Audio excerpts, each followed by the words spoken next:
After last week's Atheist Challenge, I'm ready for the next one by God is Real 101. Again, the rules are simple. Answer all these questions and don't contradict myself. So, more of an endurance challenge than a mental one. May need some help.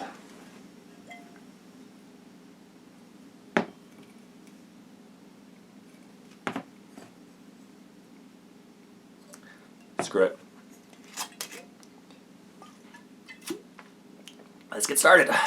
As before, the questions in the original video were in text form, so more of watching me if you want to know what the questions were. So, here we go. Atheist Challenge 2, Electric Boogaloo. We're still going for that one? Fine. Let's get to the questions.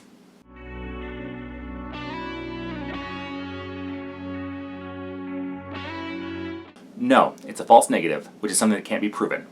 I can't prove that unicorns and Bigfoot don't exist. I still don't believe in them. Since there is no evidence of a god, then I don't have any belief that one exists. However, most of the gods I've read about seem self-contradictory, which rules out their likelihood. For example, you may have heard of this Christian god. He is claimed to be all-powerful, but could not win a wrestling match without cheating, and was defeated by iron chariots, which goes against the all-powerful part of his description, which means he can't exist as described.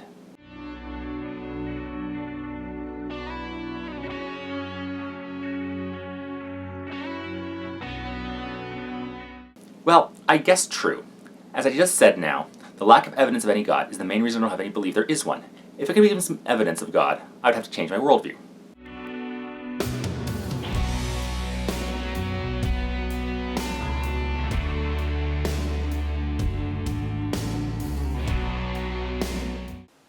No. Atheism is a lack of belief. It doesn't have any features to be either positive or negative. It is a view on the way the world is, not the way we want it to be. Additionally, since atheism is a religious standpoint, albeit a standpoint that religions are wrong and there is no reason to believe in God, why do you not allow a concept like religion or God to be used to define it? It's like asking someone to define the features of being an leprechaunist, but not allowing them to mention leprechauns.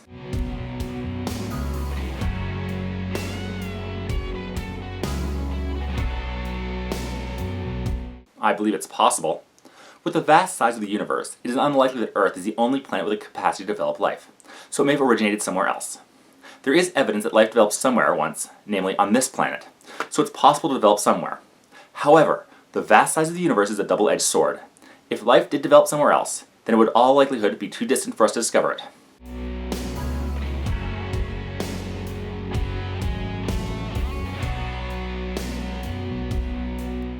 As self-replicating molecules became more complex life forms, the ability to replicate themselves became more complex. The genetic code came about from these creatures passing on their own genetic information to their offspring.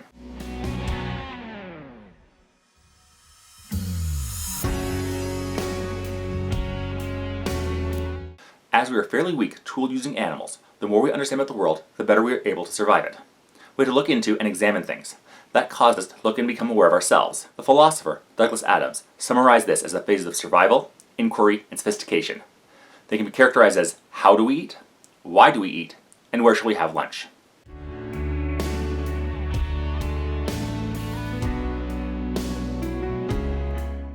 Our nervous system interprets pain as something unpleasant, so that if something is causing us harm, we will, in most cases, want to stop that from happening, which protects our body. If I leave my hand in a fire, it will burn. Since I feel the heat to an unpleasant degree, I will pull my hand away from the fire, protecting my skin. In other words, our bodies have developed a system so that we want to reduce the suffering it receives. Now, as social animals, our well-being is tied to the others we depend upon, so we have developed empathy for the suffering of others.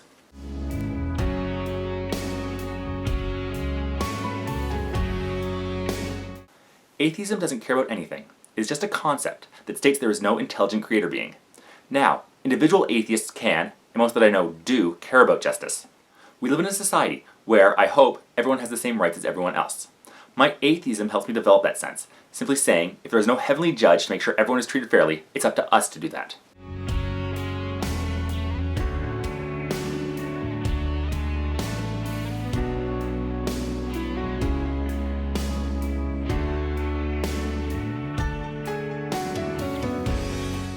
Was there actually a person that the biblical Jesus was modeled after? Possibly. In the book of Exodus, the Pharaoh was a historical figure, but the Exodus itself is agreed by historians and archaeologists to have never occurred. In a more contemporary example, in the latest X-Men movie, JFK, an actual historical figure, was claimed to have mutant powers. Obviously, this isn't true about the historical figure, but in the fictional account of him, it was.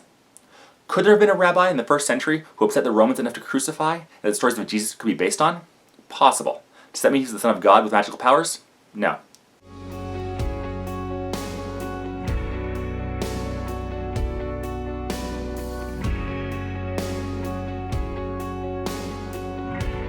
Huh? Oh, talking about sex.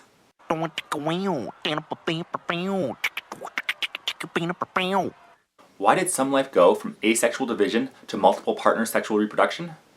Well, I covered the details on that in an earlier video, but the quick answer is that sex is better for giving more genetic diversity. When there are two sets of genes from multiple parents, it means the offspring will be more genetically varied. Natural selection will mean the more genetically successful creatures will be able to survive better.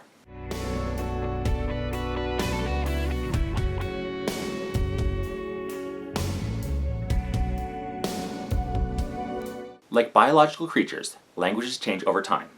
So when one group is isolated from others, its language will change, so it will be unrecognizable from other speakers of a different language. Similar to how when species mutate enough, they will be unable to breed with creatures their ancestors were able to breed with.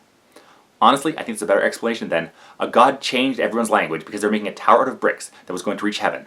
Incidentally, we've got higher than that tower ever could have, and still haven't found anything remotely like a deity up there.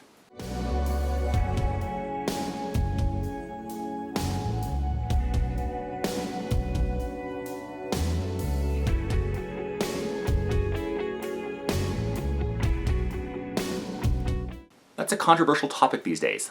Some scientists believe there are multiple universes. I'm on the fence, but since I haven't seen any evidence, I'm leaning away from it. Like my belief in penguins, if more evidence comes up, I'll have to reevaluate my decision.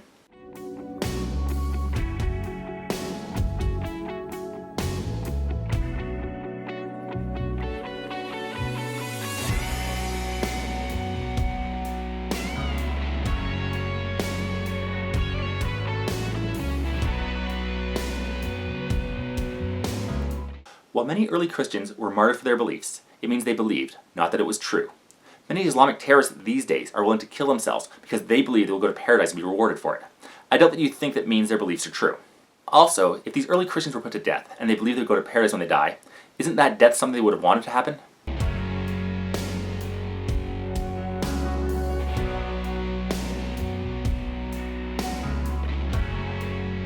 This is something I've already brought up in an earlier video. The self-replicating molecules were most likely spontaneously formed RNA, something that has been proven possible in a lab. As these first molecules replicated themselves, they became more complex. This complexity is represented by the emerging DNA, helping keep these splitting cells similar to each other. Amino acids would develop in the same way. As RNA got more complex, use of amino acids was developed to build more complex proteins.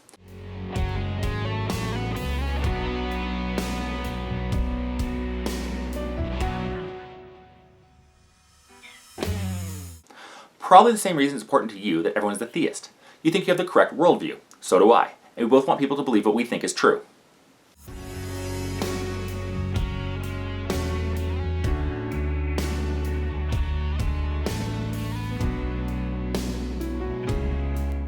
Considering that everything we have ever observed has been material, then yes, my worldview is materialistic. Even things like emotion and thoughts, concepts and feelings that are themselves not material are derived from electrical impulses and chemical balance, physical things.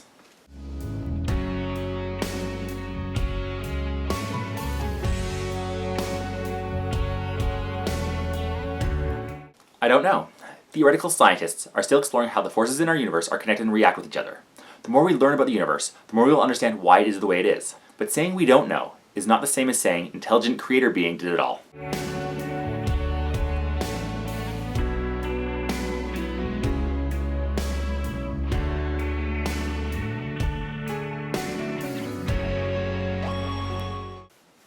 Control. Religion is two things, explanations and control. The laws that are unfavorable to mankind's desires and urges are there to help shape society into what the religious leaders want. For example, let's look at homosexuality. In the days that Leviticus supposedly took place, the Israelites were a small tribe compared to the rest of the known world. At the time, they needed to increase their numbers as quickly as possible, so they made homosexual pairing a crime punishable by death. This was making a law that was not favorable to some people's urges, so the religious leaders could make a change to society they felt was favorable.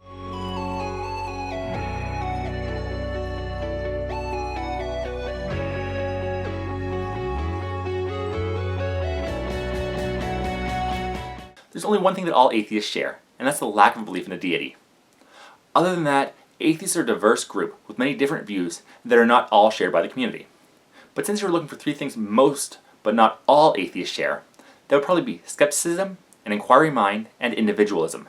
You're all individuals! Yes, we're all individuals! Those traits also help lead someone to be an atheist.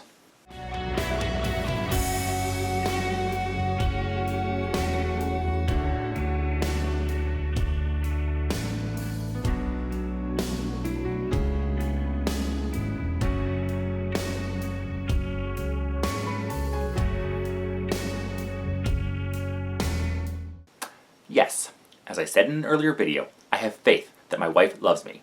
I can't read her mind. She could just be claiming that she does for nefarious purposes, but from the action she has shown, I have faith that she does. There you go, second atheist challenge.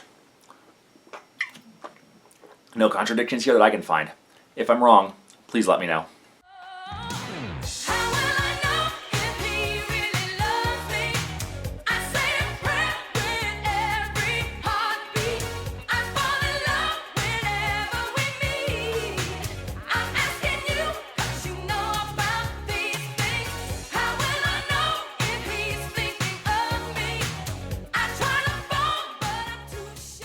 So here we go, Atheist Challenge 2, The Quickening. So here we go, Atheist Challenge 2, Dark Territory. So here we go, Atheist Challenge 2, Attack of the Clones.